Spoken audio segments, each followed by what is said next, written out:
Welcome to the Aligned Interior Podcast, where we believe that spaces should nourish, support, and promote your mental, emotional, physical, and your spiritual well being, while also being true reflections of your most authentic self. Here we explore how the spaces we dwell in make us well and unwell, while also giving you the knowledge and the tools on how to bring you and your space into alignment, gleaning insights from acclaimed experts on the cutting edge of science and senses. I am your host, Sonia Randall, holistic interior designer and owner of The Aligned Interior. Thank you so much for being here. Let's dive in. Hi, everyone. Welcome to this week's episode where we will be chatting with two pioneers in making our homes healthier and safer places to be. Our special guests are Paula Baker-Laporte and Andrea Allen Siss of EcoNest Architecture. Paula is the founder of EcoNest, an architect, building biologist, author, and an educator. Following a personal experience with multiple chemical sensitivities in the 1980s, Paula has dedicated her entire career with finding ways to build healthier based on building biology. She has literally written the book on how to make our homes healthier from the ground up, titled Prescriptions of a Healthy House, a practical guide for architects, builders, and homeowners, now in its fourth edition. Andrea is an architect, educator, and partner at EcoNest, where she also serves as a research specialist for healthy building materials. Andrea firmly believes that healthy and nurturing spaces should be accessible to everyone, and she has dedicated her career to creating healthy and sustainable homes.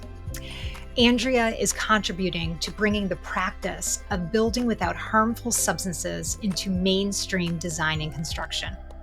I am excited to talk to them both today. Let's dive in. Thank you both for being on the show today. I am excited to talk to you about all things healthy homes. I'd love it if we could start off with you both telling us a little bit about yourselves, like what your backgrounds are and what led you to becoming leading experts in being and advocates really for designing and building healthy homes. Okay, I guess eldest first. About 40 years ago, a building made me sick, and I had some pretty bad chronic health effects from that until 10 years later, my doctor got sick and somebody told her about chemical sensitivity. So neither an architect nor a physician at that early time really understood that a building could affect our health. And since I had no choice, I began to research everything that was out there, which wasn't much back then. There were a couple of really good books. And that was the beginning of my interest. At some point, I stopped fighting, hey, this isn't artistic, and saying, hey, this is really, really of use, not just to me, but a lot of people, and found that the two could be combined beautifully. And it was near the beginning when we decided to write the first version of Prescriptions for a Healthy House, which was a pretty tiny book 25 years ago. And I've been coasting ever since, learning more and more. And then Andrea came along, Andrea in May. So, Andrea, you take it from there. Yeah, my journey was a little more the universe put me in the right place at the right time. I was always interested in like environmentally friendly design and sustainability. And I paused my career pretty early on because I had two small children and I was working full time and neither one of them slept and I burnt out. And so I thought I'll take a year off and slow down and figure out, what it is that I'm meant to be doing. And of course, that year turned into several years. And then when I was ready to go back, I knew I wanted something meaningful.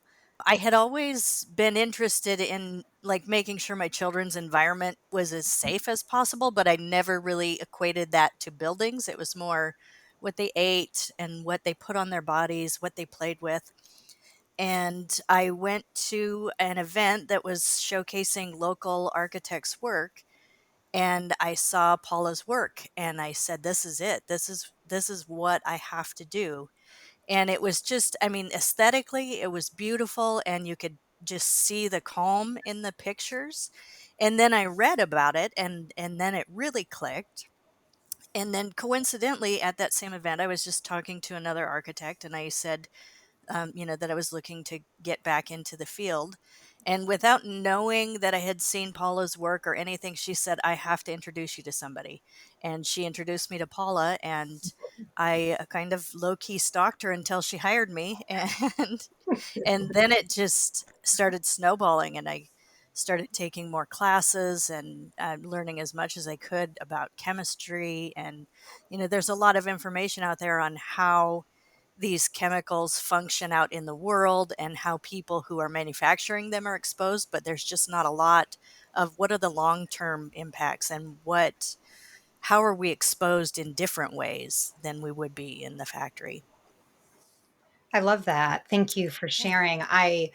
When I heard you, Paula, saying about questioning if it was artistic, that really resonated with me because I think many people, I'm not sure if you had that experience, Andrea, where you're as a designer, there is this pull from quote the artistic side, but when I upon reflection, I've always thought, design is a very practical based art. Mhm. And to Yes. me, the health that you're speaking of and a healthy home is another practical aspect of design, really, that just people haven't been considering, and the research hasn't really been there to what you're saying, Paula, about this is now the fourth edition of the healthy house, that it takes a long time to forge a field and an area where there's not a lot of information about it. So I love that you both have been doing this work. Thank you.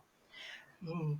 So for our listeners, how would you define a healthy home? Yeah, I would say a healthy home is one that nurtures the occupant's body, mind, and soul, and also the environment around it. Mhm. I love that. Yeah, I that's kind of what I was thinking too. And also, I feel like your home should be a safe place where you can come out of the horrors of the world and, the noise and the smells and the pollution and the stress, and just be a place where you feel fully safe and you can fully let go and relax and not have to process outside stimuli, and just really heal your body and soul. When you were saying that, I was thinking, I haven't read your books, all of the books, but I know that you wrote one on sanctuaries. So as you were describing that of a safe home and everything, that's the word that was coming to mind of, it being a sanctuary. It's a word we use frequently around Yeah. here. Your whole home should be your sanctuary. So why should people be concerned about their indoor environmental quality?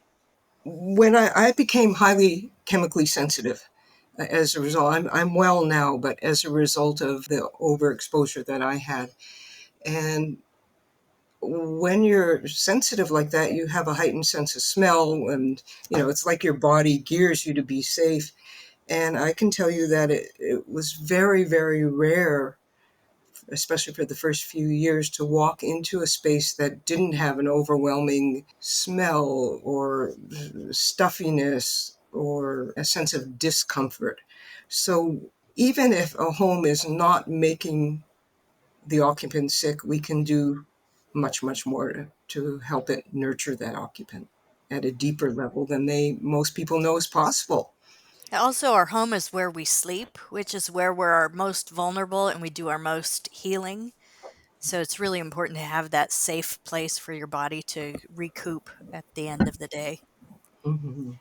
Yes. And, as you were saying, Paula, about the chemically sensitive, there's like a spectrum of that, right? Because I think that some people can definitely, like, I can relate to being in cars or places where there's artificial fragrances that I get a headache pretty quickly. And, Yes. people with migraines will avoid like certain lights or also smells.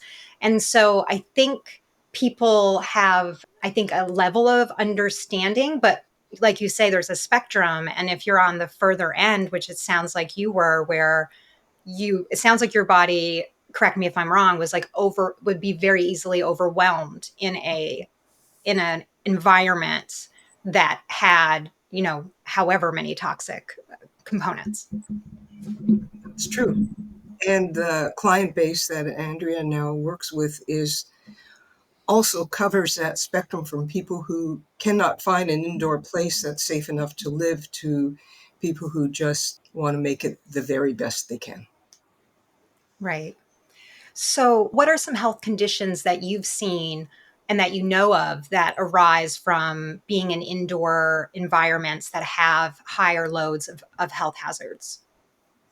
I would say there's a lot of both chronic kind of things like asthma and autoimmune disorders and migraines, and then also just the immediate things.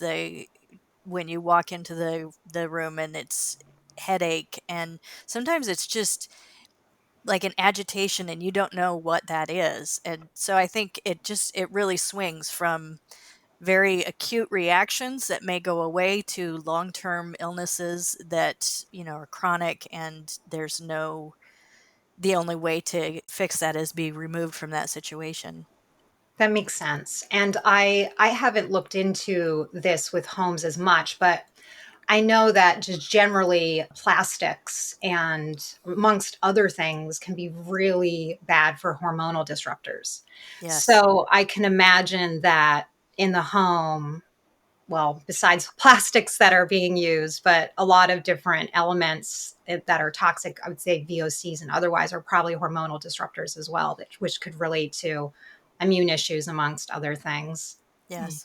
A lot of the SVOCs, which is a whole nother category that's so difficult to work with and avoid, but they're endocrine disruptors, and they don't just off gas quickly and are gone. It's something that is going to be there for the long term, indefinitely, and it's just constant exposure, and that's changing your endocrine system and your hormones, and they are passed through placenta and breast milk. And so, you think you're doing all these things right, eating healthy and feeding your baby what should be the purest food on the planet, and it's not. All of these things we're being exposed to. Right. No, thank you. And that's kind of the spirit of, why I really wanted you both to be on this episode, is because I see a lot out there where a lot of people talk about health and the environment is just completely not included in those lists. And it's one of those things where if you're not doing that, I mean, it's not to say that other things aren't helpful, but you're that's a huge impact. So it's kind of mind-blowing to me that that has been happening, but I'm glad that you guys are part of this movement, that I think everyone is, of being more aware of absolutely all the things holistically that are affecting our health and well-being. So thank you for that. And um so from the standpoint of designing and building for health, what are your recommended do's for remodeling? when you're remodeling, the most important thing for health is to find out what isn't working optimally already. For some, it's an attached garage that's sending in fumes. For some, it's a faulty electromagnetic system. For some, it's mold in the walls. So the problems that we find with homes that have been out in the weather for a decade or two vary. So we always tell people to start with a very good inspection and take a almost a medical history of the house before making any suggestions. That's exactly what I was going to say. When people come to us after like a mold remediation, the first thing I ask is, did you identify the problem? Are you sure that you got all of the problem, and is it fixed? Because there's no point in putting all these healthy new materials in your home if that problem hasn't been fixed. I like how it's a really holistic approach and you're looking to get to the root of the issue. And it really does mimic medicine, especially like functional medicine, where you're looking to find the root of a problem. So you're going into a house and you're really kind of, that's a lot of work. So I just want to note that to listeners that you can definitely take that on yourself, but it is a lot of work, just like with your health, to figure out what the root problem is in your house. It's a can of worms of its own. So you may need support. We're just going to say that. Mhm. So, what would be, what would you say is the lowest hanging fruit for someone to improve the health of their home? So, really something that a listener can do right now after this podcast is over that they can take away and gain some health benefits from. I think the easiest and probably the least expensive thing to do is change how you clean. Stop using the toxic scented cleaners and opt for natural things and really control dust, because it's dust is not just dirt. All these SVOCs from our building products are migrating into that dust, and then we're touching it or ingesting it or breathing it in. And then I think the biggest bang for your buck, if you're going beyond cleaning, would be the bedroom. Making sure your bedroom is the safest, cleanest place that you can. And an even less expensive thing to do that people could do more often is open the windows, Yes. exchange, because it almost doesn't matter. Well, I've just gotten back from India, and that's an exception, but it almost doesn't matter where you are. The air outside is going to be fresher, more full of oxygen, more full of ions than what's been in your house. I love that. That makes sense. And in terms of, we're talking about some of the air quality here. What, in terms of ventilation and filtration, how do you typically approach that for people's homes if this is an existing home? The air movement is the key. And we're very cautious about using systems that kill germs or break things down. It's our preferred is just really good filtration and ventilation. So filtration for a really good HEPA filter to remove particulate from the air, and then carbon filters can remove the VOCs from the air. And then dilution, as much air exchange, fresh air as much as possible. We love it when you can open windows and just do that all naturally. And that's where design comes into play also, when you're designing a room so you've got some cross ventilation, as opposed to just where does the window look best, and Right. get them on opposite walls, or just at least different walls, and then getting air movement through there. I'd like to add, we tell our students, our building biology students, that good design is designing a house as if there was a power failure. So you don't want to make a building that's on life support, and do as well as you can by natural means, and then supplement with energy recovery or heat recovery ventilation. But it's not the only thing. We can't do it well. It's not earth friendly to do it all mechanically and depend on that. And mechanical systems break before the life of a house, or Sure. should have a shorter life than a house. That makes sense. And also on the cleaning point we talked about earlier, came to mind that might be helpful for listeners. Having HEPA filtered vacuum cleaners is very helpful. Yes. Very, very helpful. So if you want the lower budget options too, just adding that would help a lot for air quality. Say Um, more than helpful, essential, because yeah, I otherwise you're agree. just stirring up what's in the environment and spreading it around. There are good inexpensive and good expensive HEPA filters, and that's something we list in the book as well. Yes. And, on the respiratory system, it's interesting because, I mean, humans don't often test themselves out in terms of their environment and their health. And I mention that because I have actually a cat. I don't have respiratory issues, but my cat does.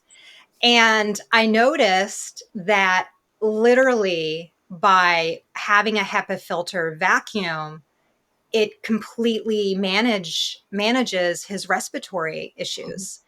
And to me, that spoke volumes of just what I was breathing in, even though I thought my system was okay. Just because you're not having a reaction, it doesn't mean it's good for your body. So I think that's an Right. important thing to note. And then also just seeing the consequences of just that small change is really profound, I think. And I'm sure that with the work that you do with people that are coming in, especially highly chemically sensitive people, that it must be profound to them to, at the end of the project, to have a home that is safer and healthier for them. I would think their symptoms would decrease quite a bit.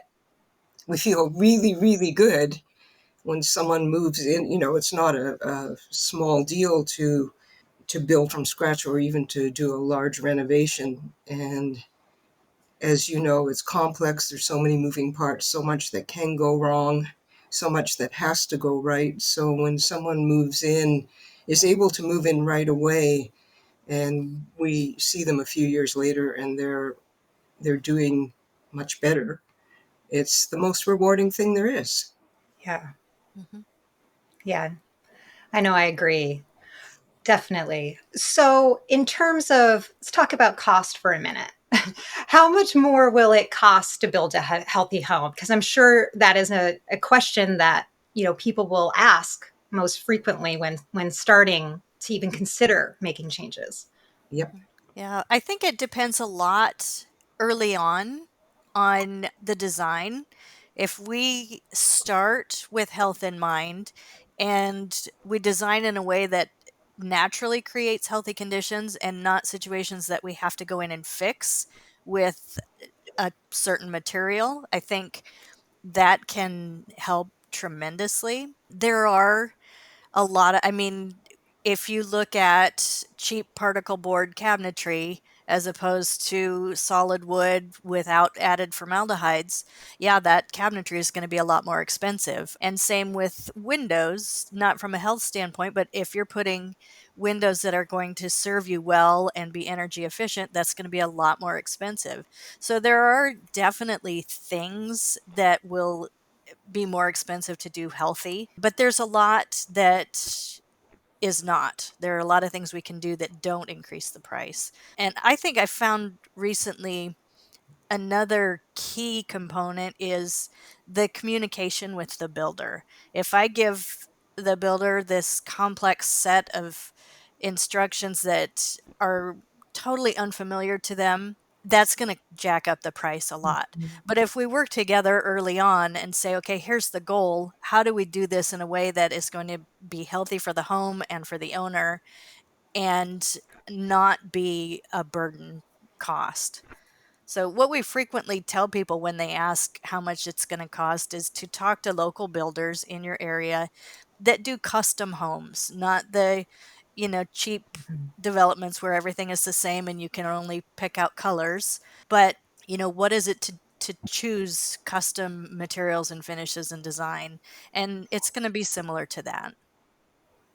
And you've had a lot more experience on that, Paula, so please add to what I said. I think you answered it perfectly. And the only other thing I like to point out to people is how expensive it is to get sick. Mhm. Yes. Yeah. And to replace things.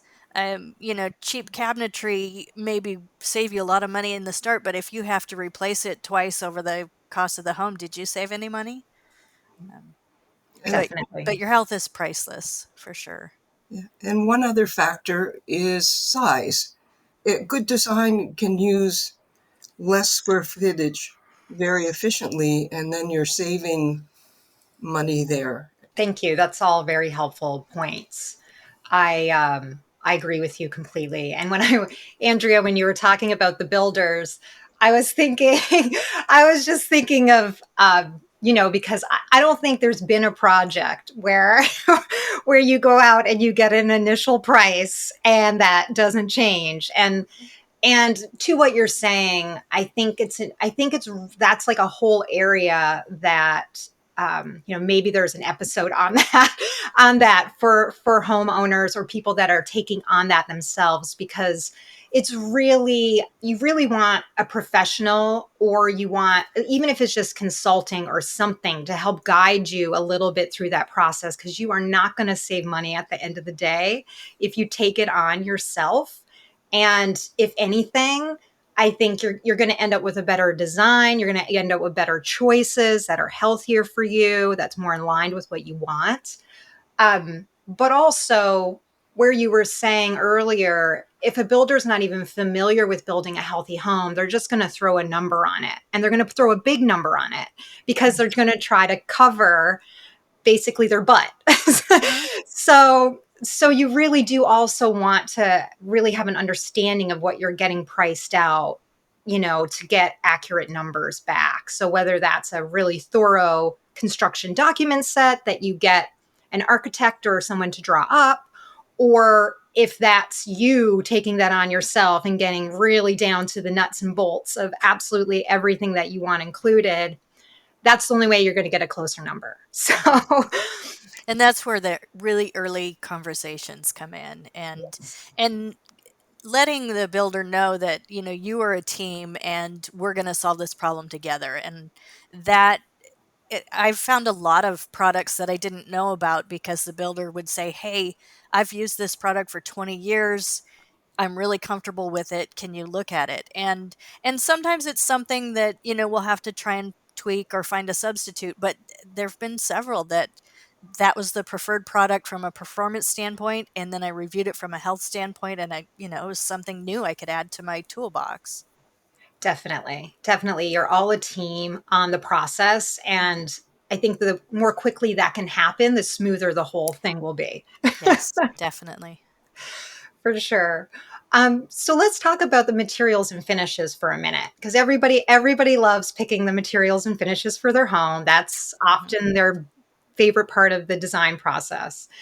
What material and finishes do you typically recommend for the interior of a home for better health? Like, what are your guidelines there? I'd like to take a moment to talk about Yeah. building biology. Okay. So, Bill, I don't, are you familiar with the term building biology? Yes. Yeah. So it's a science of healthy building that came up in Germany, for the sake of your listeners who may not know, after World War II, when they began to feel the effects of using chemicals in their buildings long before we did in North America because of the mass rebuilding that happened. And if you were to take just a bottom line couple of sentences, one is that our building should be our third skin, as our clothing is our second skin. Our skin is our interface between our bodies and the surroundings. Our clothing is a second skin, and our building is the interface between the larger environment and our homes.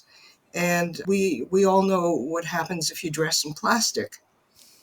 You don't feel that great. And the same thing, uh, in building biology, we want our third skin to have certain qualities. We want it to be sorptive. We want it to not grab ions out of the air so they can remain in circulation. So we want it to have acoustic properties. We want it to be neutral or pleasant smelling, etc., etc. And the bottom line, when you take all that together, is nature is the gold standard for a healthy human environment. And to the extent that we can bring unprocessed natural materials into our home environment, we can enhance the health aspects. Color as well. Nature does color very differently than a can of paint does. Nature does electromagnetics very differently than man-made electromagnetics. So you take all of those factors. It doesn't mean that all natural materials is the solution for highly sensitive people who are allergic to certain things in nature too. But when we can, we use unadulterated materials. Good for the environment, good for the occupant. Amen. That's what I have to say to that.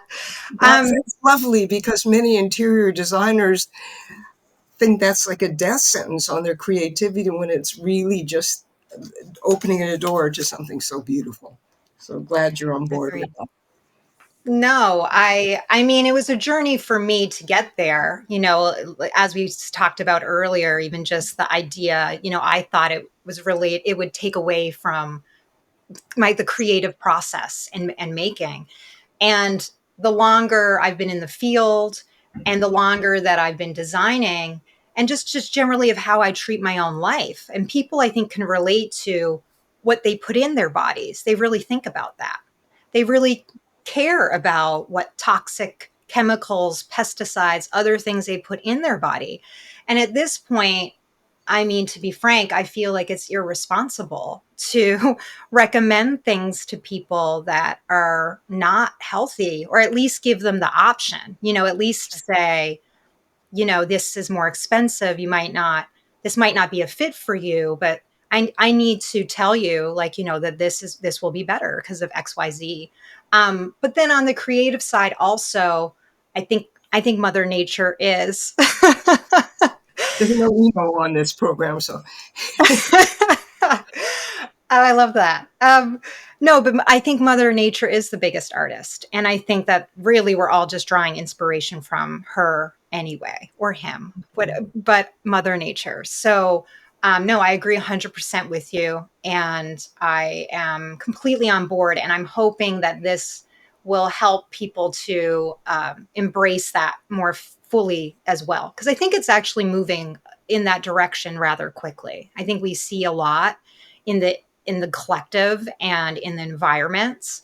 And what are your thoughts on that? What are you seeing in the industry and just generally around a movement towards healthier spaces?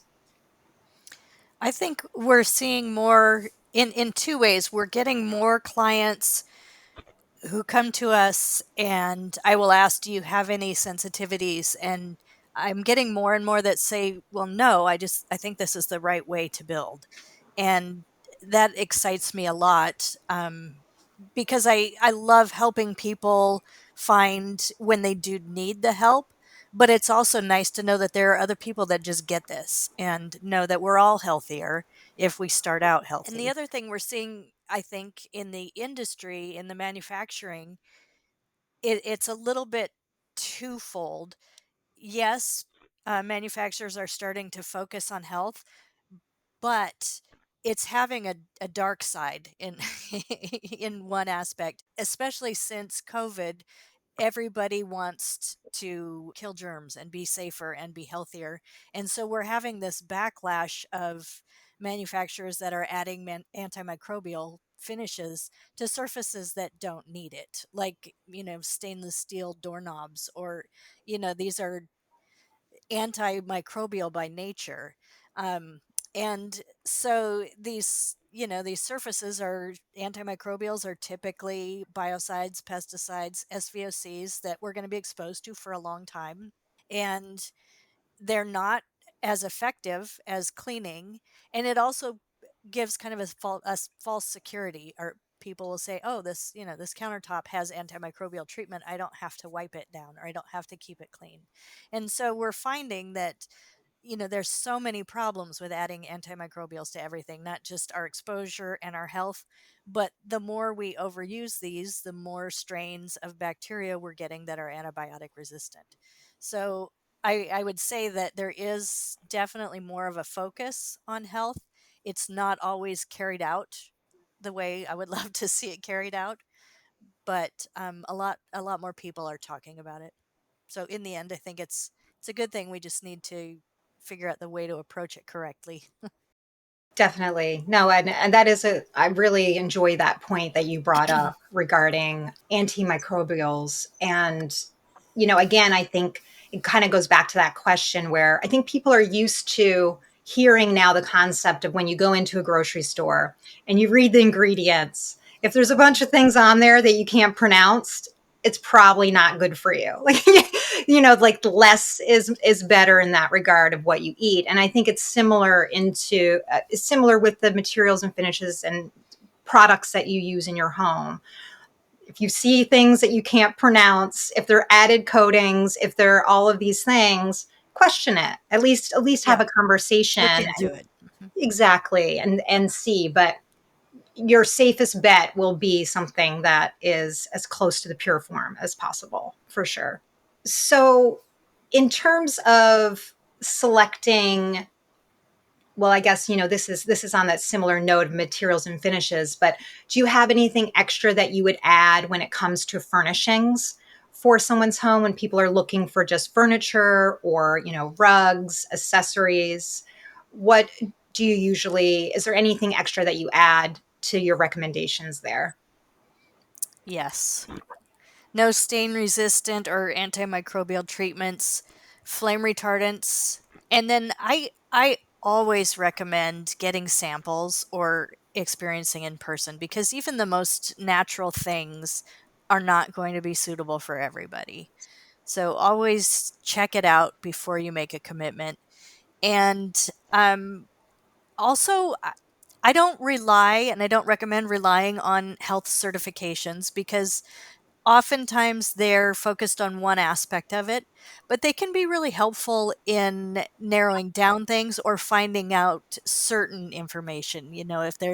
If you're really unsure about whether, a piece of furniture has a certain chemical in it, a certification can help you narrow that down. It's not a guarantee, but it's a good place to start.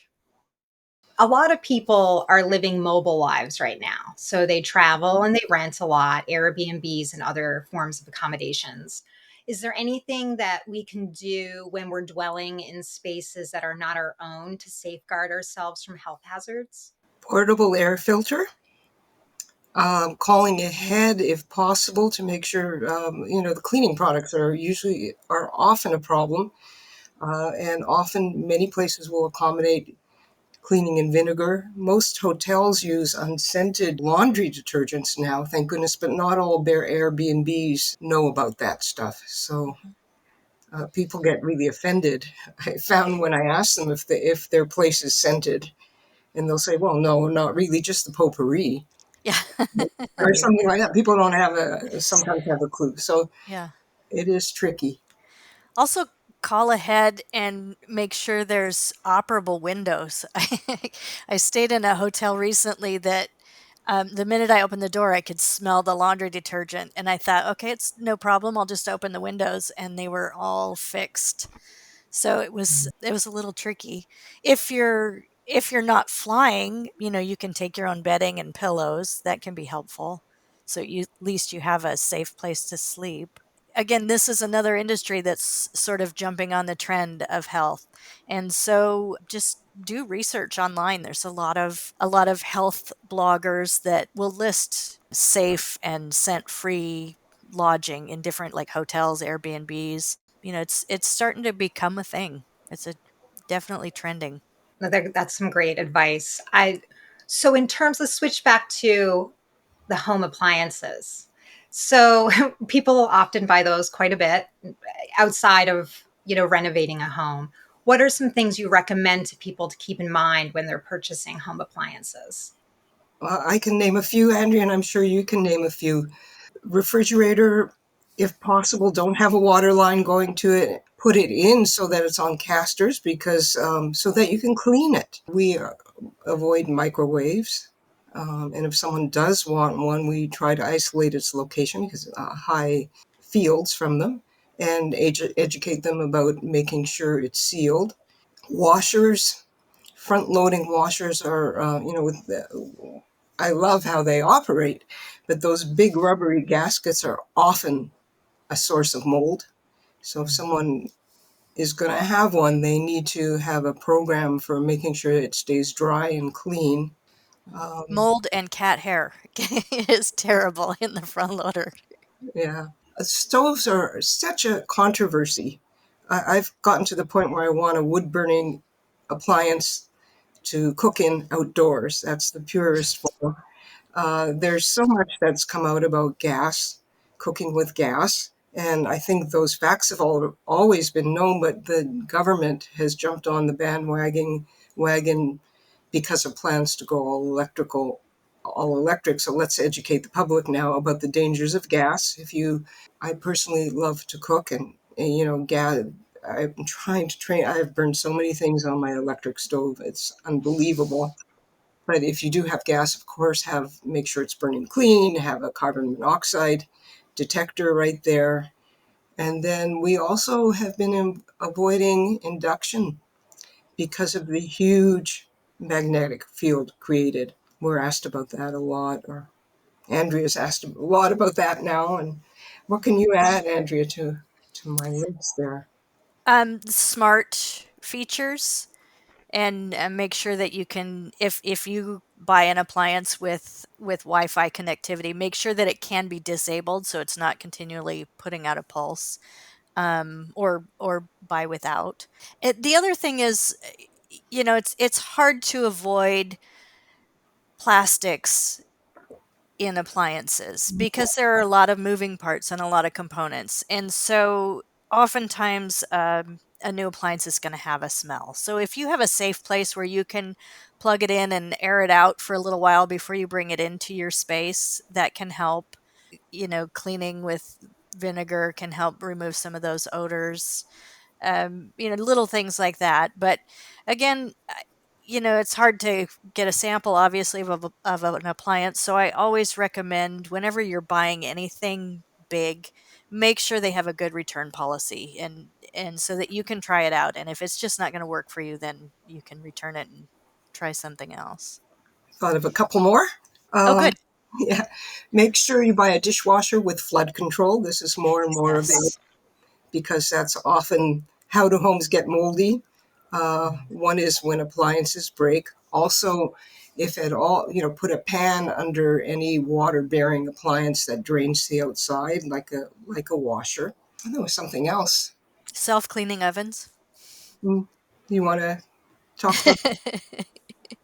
Yeah, they just release a lot of toxins when you're using it. Also, oven cleaners, the spray-on kind of thing. So finding natural ways to clean your oven is ideal.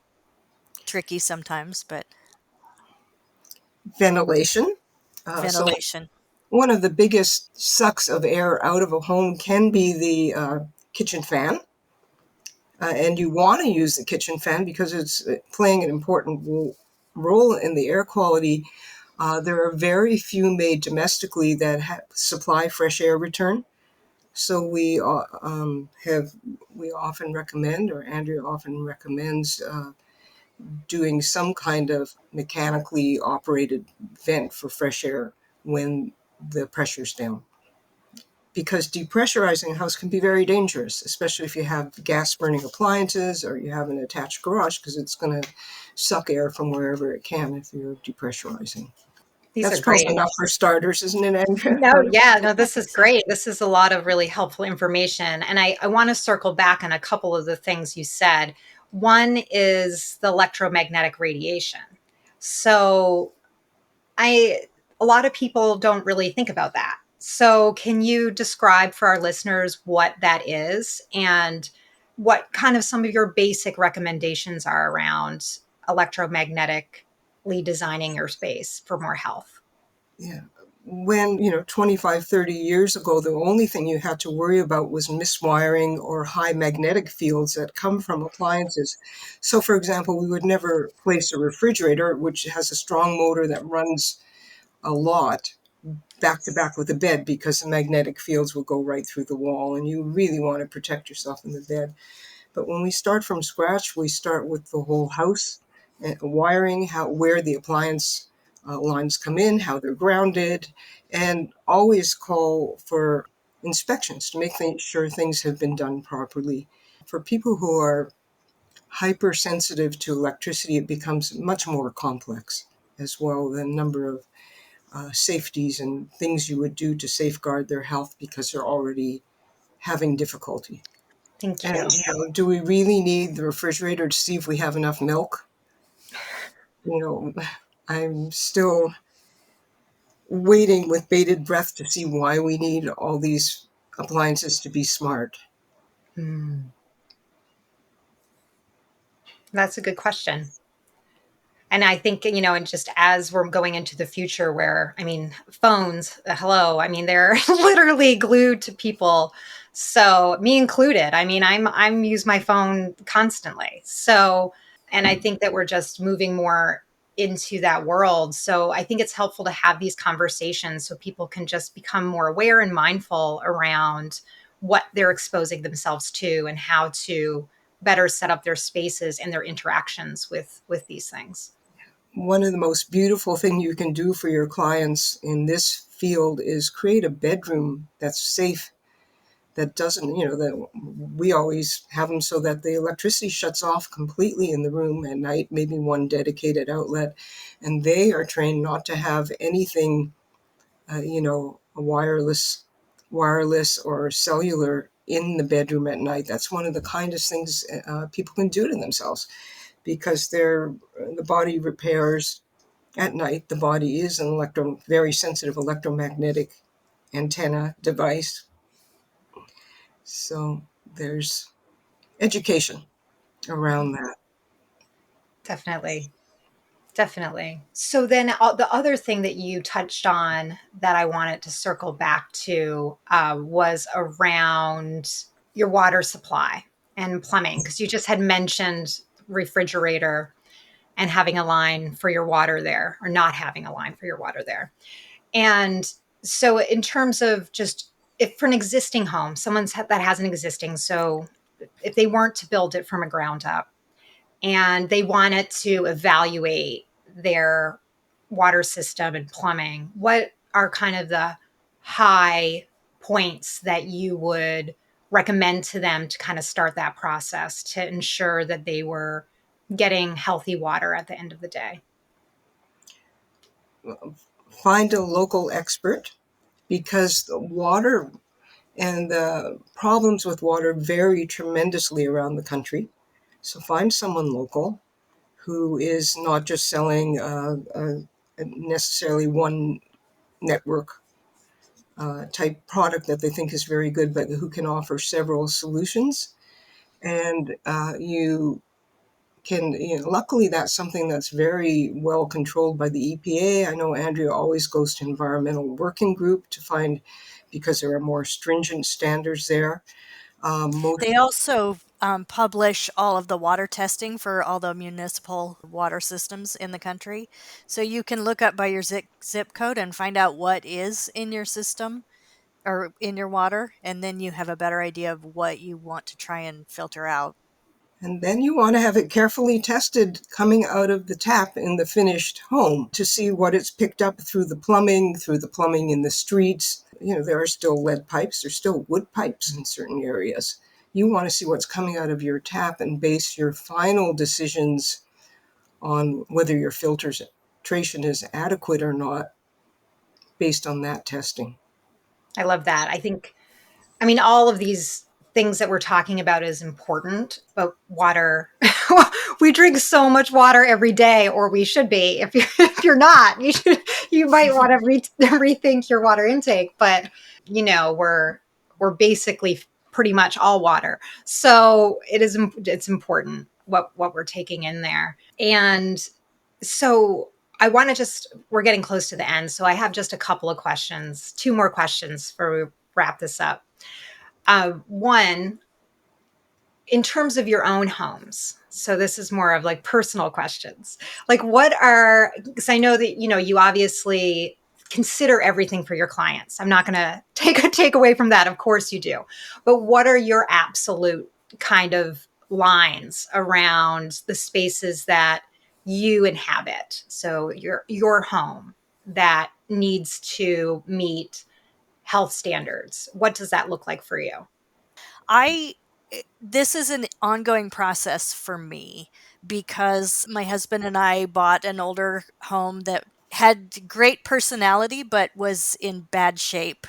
And so we've been slowly remodeling as we go for the last 10 years. So it's always, I mean, the nice thing about doing it all at once, if you have that type of budget, is that you can make all these decisions.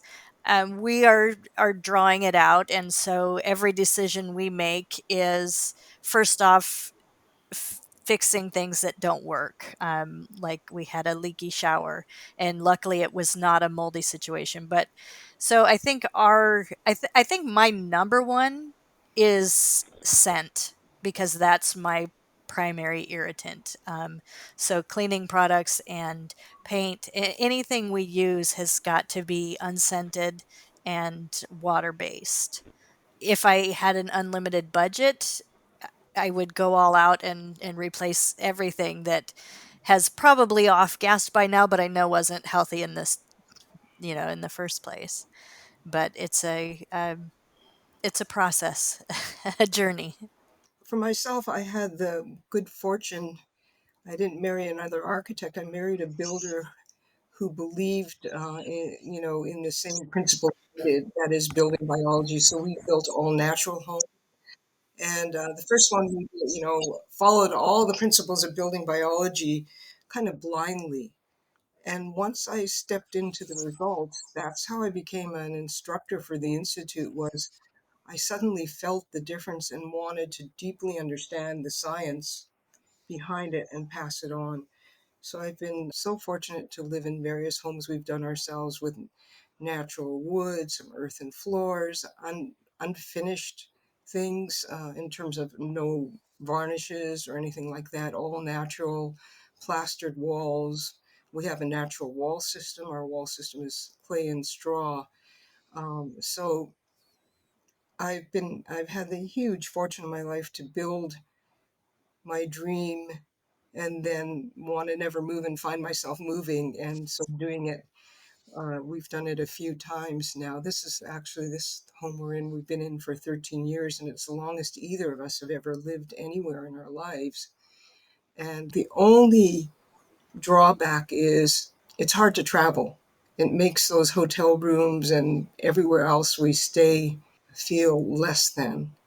So Uh, we always invite people. So if anyone wants to come and visit, if they're in the area, our home is open so that people can experience and know what a natural home feels like. Because, and we all flock to Europe and love the buildings, but what we don't realize is they're all built, all those great buildings that we love were built pre-industrialized. So the pre-industrial, the ones with the heavy walls and the high levels of craftsmanship. So we can do it in this country, but most people have no visceral experience of it. So I think Andrea and I are a great pair for your interview, because Andrea's right now in the position of most people. They own a home, and how do they make it the healthiest they can? I love that. And I want to just talk about a couple of things you said, just for listeners. And Andrea, first, you had mentioned that, if you had no budget, you would take out, certain materials and finishes in your home. What would those be? Just for listeners to have an understanding of like actual products, because some people don't, you know. Yeah. I think if I had no budget, my dream would be to remove almost all of the flooring and put in radiant heat and then something more natural. I have all wood flooring and it's great, but it wasn't installed well, and I imagine it was inexpensive, the cheaper variety. So I think floors would be my number one. Countertops also, it would be great to have a really beautiful and healthy countertops. I mean, mine are porcelain tile right now, so they're not bad, but tile is terrible for it. With all the grout lines. It's a horrible countertop. So, what would you, for those two things, what would you consider kind of the healthiest wood flooring choice to go with? And what would you consider, as well as beautiful and all those things, but what would you choose there? And then with the countertop, what would be your, creme of the creme choice Yeah. choice there? For wood flooring, I think, and I'm not saying wood flooring is the best. That just aesthetically is what I would love in this space. But making sure that it has no added formaldehyde in the adhesives and the binders, and a breathable finish. That I would love for it to be very durable also, because I have dogs, but something that's going to just have a great feel underfoot and not be off gassing. For countertops, countertops are tricky, and this is one of my bigger struggles with clients, because like a natural stone is fabulous from a health standpoint, but often requires a lot of maintenance. And we are having a hard time finding really good durable sealers that don't contain fluorinated chemicals and, all of the things that we're trying to avoid.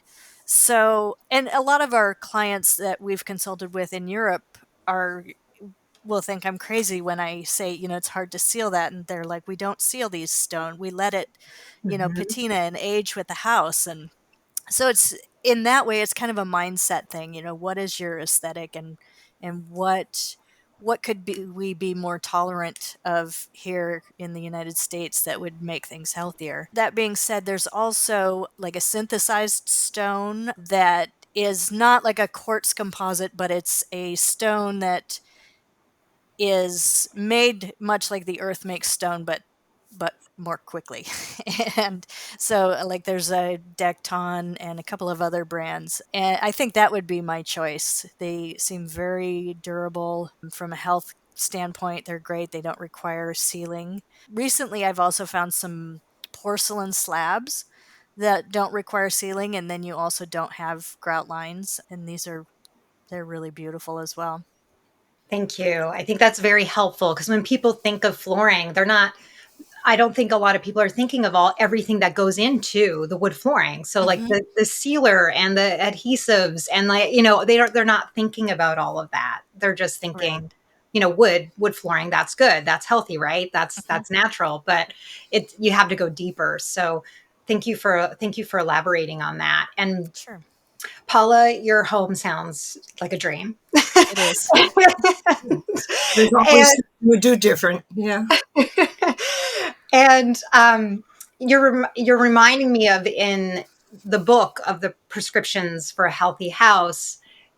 You mention that when you have clients, that part of that process is they're offered to stay in either previous clients' homes. Correct me if I'm wrong, but I think I read that it was like previous clients' homes or probably your own home where they could experience what a natural house is like as part of that process of the designing process for them.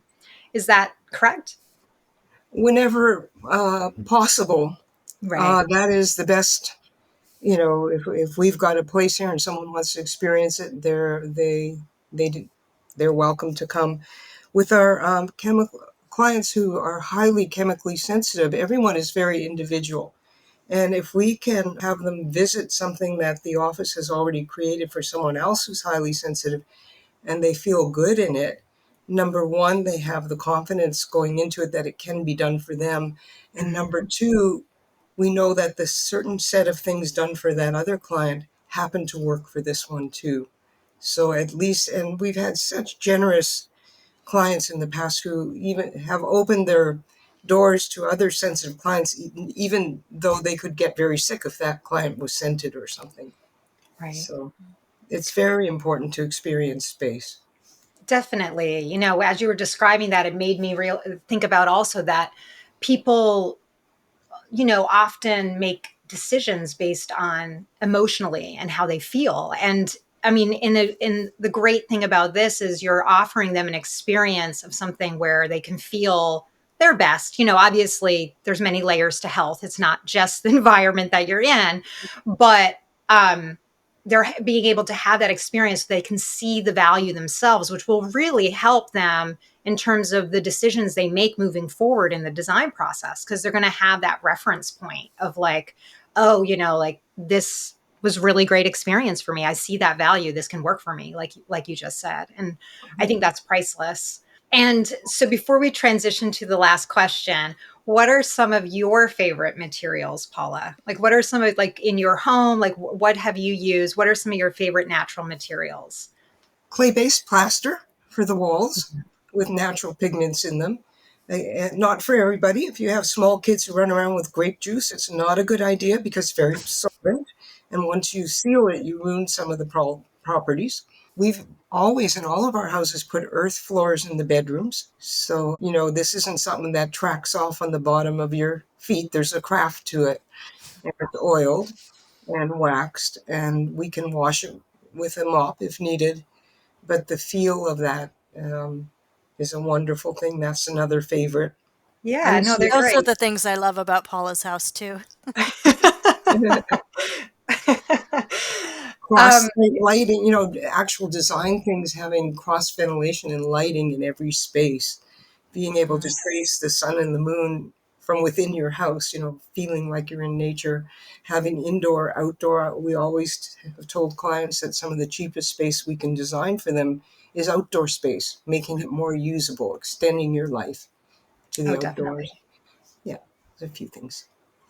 Oh, definitely. No, I love that. I did an interview a while ago with a Dr. Stephen Lockley. He heads the sleep division at Brigham and Women's, which is really a leader in the world in terms of circadian rhythms and the study around that. So we talked a lot about lighting. He's a lighting scientist, and we talked about it for environments. But as you're saying, like the indoor, outdoor, and obviously, if you're building your home from the ground up, this applies a little bit more. But and I know that you spoke to this earlier, Andrea, about how like where you place the windows and maximizing daylight, and that is so important to your health for a variety of reasons. So, and I know we didn't talk about that as much here, but but just to point that out for listeners. So the last question that I have for you, if you could snap your fingers and instantly get rid of one home health hazard globally, what would it be?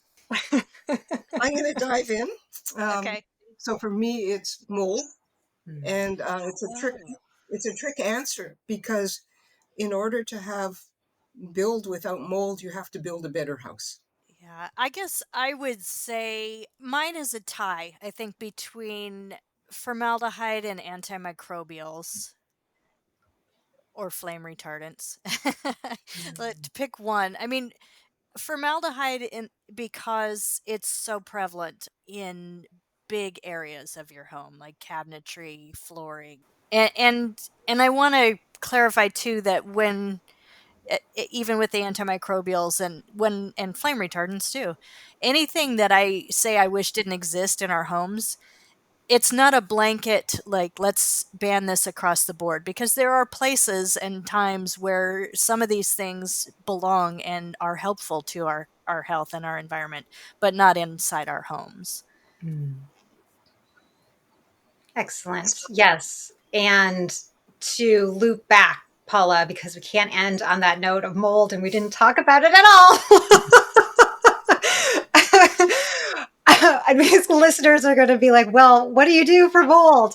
So, what what are your thoughts around an existing home, for example?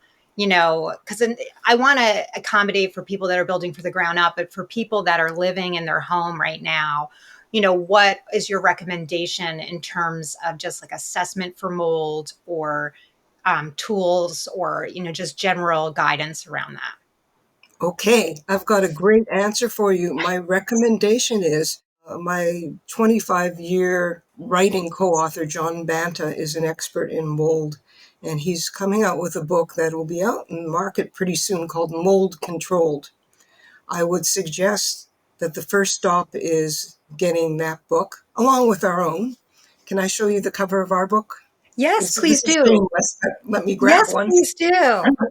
I have it here too, and I had meant to do that. Yeah. And I've got it here too. I think Yeah, we kind should of a all show it. It feels like a. Yeah, we consider his book as the companion to this book, and in Prescriptions for a Healthy House, there's it's full of advice of things to do right. So that, getting a dishwasher that has flood control built in, putting a pan under. So all of these things, there's a lot of it. It's a complex issue. And often the solution is doing many simple things right. So it's definitely the topic of another podcast, and I would suggest you get John on that one. Okay. Sounds Yeah, sounds John. great. Yeah. Excellent. Well, I really enjoyed speaking with you both today. Thank you both for being here. And I really enjoyed chatting with you. And I look forward to it again in the future. Yeah, thank Great. you for Thank the work you. you're doing, Sonia, for getting this out in the public and for changing your career too. I can imagine you and Andrea collaborating on stuff in the future. Thank you. Definitely. Definitely. Yeah. That's it for this episode. Please remember before you go to subscribe below. You can also check us out on Instagram at The Aligned Interior or our website, thealignedinterior.com. The Aligned Interior services are also available for hire. So if you have a residential, commercial, or a hospitality project, we'd love to hear from you. You can reach us at info@thealignedinterior.com. Until next time, be well.